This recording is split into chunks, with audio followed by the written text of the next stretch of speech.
देखिए, समाजवादी पार्टी एक विचारधारा है, एक मजबूत विचारधारा है जो समाज के लिए खड़ी है। गरीब के लिए, किसान के लिए, मजदूर के लिए, महिलाओं के लिए। ये सब जानते हैं कि पूरा देश जो है पूंजीपतियों के हाथों में है। जय हिंद, जय भारत। सत्यमेव हिंदुस्तान न्यूज चैनल में आपका स्वागत है। आज हम बात करेंगे डॉक्टर मोनिका सिंह से, जो पुरकाजी विधानसभा क्षेत्र की भावी उम्मीदवार हैं। साहब, पुरकाजी विधानसभा क्षेत्र से आपकी दावेदारी क्यों मजबूत मानी जा रही है? दरअसल हमारा जो परिवार है वो काफ़ी समय से जनता के साथ जुड़ा हुआ है।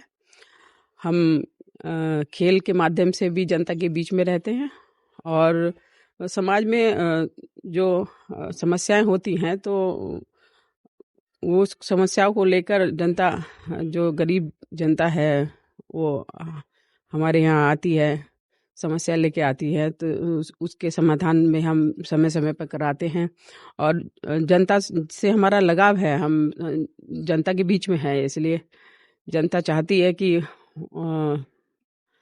जनता ऐसा ही लग रहा है कि जनता पसंद करती है कि अब की बार चुनाव में हमारा परिवार आए, तो इसलिए दावेदारी ज़्यादा मैं समझती हूँ। हाँ, क्योंकि हम जनता चाहती है, कुछ बदलाव चाहती है, परिवर्तन चाहती है जनता। ठीक। समाजवादी पार्टी को ही क्यों चुना आपने? देखिए, समाजवादी पार्टी की आवाज उठा विचारधारा है, उन्ने वाली विचारधारा है, विचारधारा है, जो समाज के लिए खड़ी है, साक्षी है, गरीब के लिए, किसान के लिए, गरीबों पर जुल्म हुआ है तो समाजवाद आगे आया है। पूंजीवाद को तोड़कर समाजवाद ने जन्म लिया है। जैसे आपने सुना होगा, कार्ल मार्क्स के बारे में सुना होगा। वो तभी आए थे, उन्होंने जो पूंजीपति वर्ग जैसे अभी चल रहा है, कह रहे हैं, ये सब जानते हैं कि पूरा देश जो है पूंजीपतियों के हाथों में है, तो और गरीब परेशान है। तो पूंजीवाद की जो तोड़ है वो खाली समाजवाद ही समझती हूँ, और मैं समाजवाद अच्छी विचारधारा है, मैं इसके साथ खड़ी हूँ पूरी ईमानदारी से। आपकी क्या प्राथमिकता रहेगी अगर आप चुनाव जीती? मेरी सबसे पहले तो शिक्षा, स्वास्थ्य, किसानों को लेकर मेरी प्राथमिकता रहेगी। हमारा जो जिला है वो कृषि प्रधान, गन्ने के बहुल्य वाला क्षेत्र है, क्षेत्र क्षेत्र है। तो यहाँ समस्या किसानों की है, उसमें जहाँ तक संभव होगा वहाँ प्रयास किया जाएगा। किसानों के लिए जो बेहतर होगा वो प्रयास किया जाएगा। आम आदमी पार्टी के 7 सांसद बीजेपी में शामिल हुए हैं, इस पर आपकी क्या कहना है? देखिए, कोई किस में शामिल हो रहा है, किस में नहीं शामिल हो रहा है, ये जनता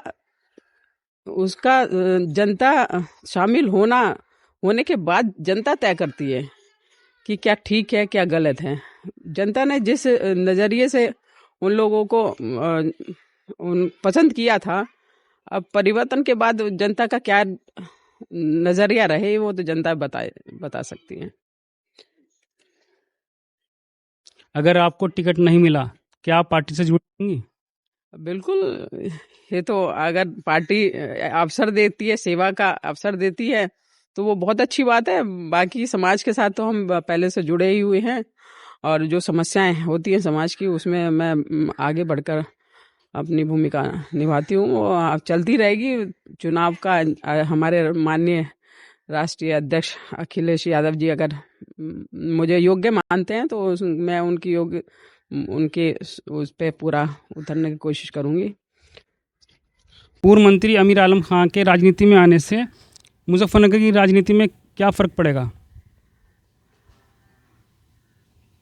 थोड़ा फर्क तो पड़ेगा, मतलब जो जनता के बीच काम करेगा, जो जनता के बीच में अपना ज़्यादा रहेगा, समस्याओं का समाधान करेगा, और जनता जिसको ज़्यादा पसंद करेगी वही राजनीति में आएगा। मुजफ्फरनगर में तो कंपटीशन बढ़ सकता है, उनके आने पर कंपटीशन मुजफ्फरनगर में बढ़ सकता है। और एक आखिरी सवाल, पुरकाशी की जनता को आप क्या संदेश देना चाहेंगी? बस मेरा तो यही संदेश रहेगा, अगर मैं 2027 के चुनाव में अगर मुझे मौका मिला तो मैं जनता के बीच में रहूँगी और जनता के लिए भरपूर काम करूँगी। और मेरा उनसे यही आग्रह रहेगा कि जिसका भी चुनाव करें, एक सक्षम, ईमानदार, पढ़ा लिखा इंसान अच्छा होना चाहिए, जिसको वो अपने विधानसभा में भेजने का काम करें। बहुत बहुत शुक्रिया डॉक्टर साहब आपका, आपने हमें कीमती वक्त दिया। आपका भी बहुत बहुत शुक्रिया।